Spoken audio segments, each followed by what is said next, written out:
৬৫ বছর বয়সে বিয়ে করলেন জাতীয় পার্টির মহাসচিব জিয়াউদ্দিন আহমেদ বাবলু। তার স্ত্রী দলের চেয়ারম্যান হোসাইন মোহাম্মদ এরশাদের ভাগ্নি টম্পা। ২১শে এপ্রিল শুক্রবার সকালে এরশাদের গুলশানের প্রেসিডেন্সিয়াল প্যালেসে ৩০ লাখ টাকা দেনমোহরে বিয়ের আনুষ্ঠানিকতা সম্পূর্ণ হয়। বিয়েতে স্ত্রীকে প্রায় কোটি টাকা মূল্যের একটি বিলাসবহুল গাড়ি উপহার দিয়েছেন বাবলু।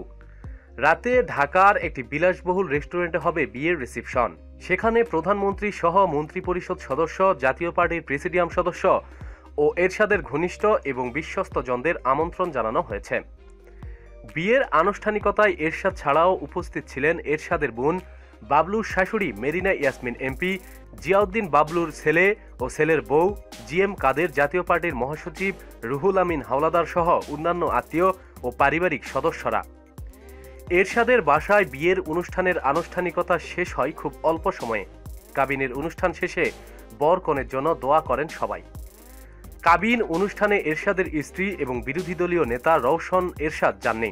জিয়াউদ্দিন বাবলু ১০ম জাতীয় সংসদে জাপার জাতীয় সংসদ সদস্য, আর শাশুড়ি মেরিনা ইয়াসমিন সংরক্ষিত নারী আসনের সংসদ সদস্য।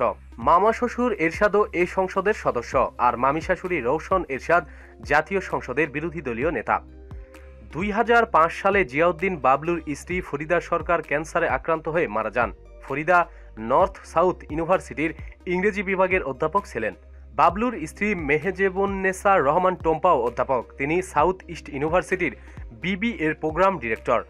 প্রথম সংসারে তার এক মেয়ে ও এক ছেলে রয়েছে।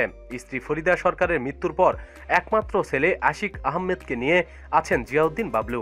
ছেলে এমবিএ শেষ করে ব্যবসা করছেন, তিনিও বিয়ে করেছেন। প্রতিদিন সব খবরাখবরের জন্য সাথে থাকুন এবং সাবস্ক্রাইব করুন। ধন্যবাদ।